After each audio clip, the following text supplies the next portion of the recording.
अगर अंतरिक्ष में किसी वैज्ञानिक की हो जाए मौत तो डेड बॉडी का क्या होगा? जाने नासा के प्रोटोकॉल। क्या मंगल ग्रह या चांद पर जीवन है? इस सवाल का जवाब तलाशने के लिए देश के वैज्ञानिक कई शोध कर रहे हैं। कई बार वैज्ञानिक स्पेस मिशन पर जाते हैं, लेकिन सोचिए यदि कोई वैज्ञानिक स्पेस में फंस जाए और दुर्भाग्य से उसकी मौत हो जाए तो उसके शरीर का क्या होगा?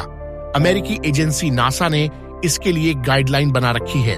60 साल पहले शुरू हुआ इंसान का अंतरिक्ष सफर।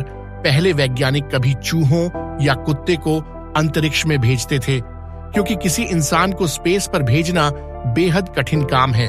60 साल पहले ही मनुष्य को अंतरिक्ष पर भेजने जैसा असाधारण काम शुरू हुआ था। पहले अंतरिक्ष यात्री नील आर्मस्ट्रांग थे, जो अमेरिका के रहने वाले थे। अपोलो 11 मिशन में नासा ने इस मिशन को पूरा किया था। 76 सालों में 20 अंतरिक्ष यात्रियों की मौत हुई है। 1986 और 2003 की नासा अंतरिक्ष शटल त्रासदी में 14 और 1971 के सोयुज 11 मिशन के दौरान 3 अंतरिक्ष यात्री और 1967 में अपोलो 1 लॉन्च पैड में आग लगने से 3 अंतरिक्ष यात्री मारे गए। जैसे जैसे अंतरिक्ष यात्रा आम होती जा रही है, वैसे वैसे यह संभावना भी बढ़ती जा रही है कि रास्ते में किसी की मृत्यु हो सकती है। नासा 2025 में चंद्रमा पर एक वैज्ञानिकों का दल भेजने की तैयारी कर रहा है।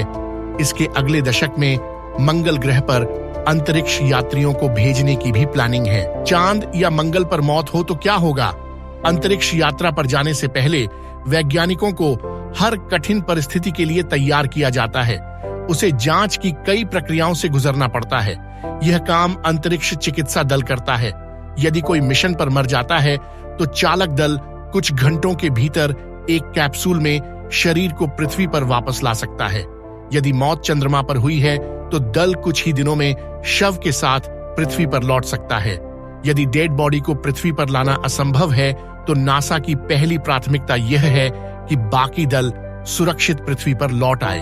यदि मंगल ग्रह की 300 मिलियन मील की यात्रा के दौरान किसी अंतरिक्ष यात्री की मृत्यु हो जाए तो चीजें अलग होंगी।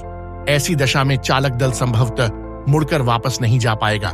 इसके बजाय मिशन के अंत में जो कुछ साल बाद होगा, शव चालक दल के साथ पृथ्वी पर लौटने की संभावना है। इस बीच चालक दल संभवतः शव को एक अलग कक्ष या विशेष बॉडी बैग में संरक्षित करेगा। अंतरिक्ष यान के अंदर स्थिर तापमान और आर्द्रता शरीर को संरक्षित करने में मदद करेगी।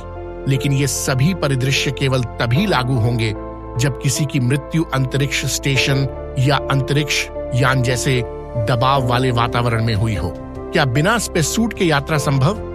यदि कोई व्यक्ति बिना स्पेससूट की सुरक्षा के अंतरिक्ष में कदम रखे तो क्या होगा? अंतरिक्ष यात्री लगभग तुरंत मर जाएगा। दबाव कम होने और अंतरिक्ष के निर्वात के संपर्क में आने से अंतरिक्ष यात्री के लिए सांस लेना असंभव हो जाएगा और रक्त और शरीर के अन्य तरल पदार्थ उबलने लगेंगे।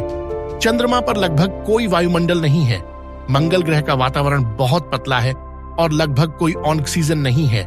ऐसे में मौत निश्चित है। क्या होगी अंतिम संस्कार की प्रक्रिया? मान लीजिए कि अंतरिक्ष यात्री की मंगल की सतह पर उतरने के बाद मृत्यु हो गई। ऐसी दशा में दाह संस्कार करना जरूरी नहीं है। इसके लिए बहुत अधिक ऊर्जा की आवश्यकता होती है, जो जीवित दल को अन्य उद्देश्यों के लिए चाहिए होती है। दफनाना भी अच्छा नहीं है। शरीर से बैक्टीरिया और अन्य जीव मंगल ग्रह की सतह को दूषित कर सकते हैं। इसके बजाय चालक दल संभवतः शव को एक विशेष बॉडी बैग में तब तक सुरक्षित रखेगा जब तक कि उसे पृथ्वी पर वापस नहीं लाया जा सके।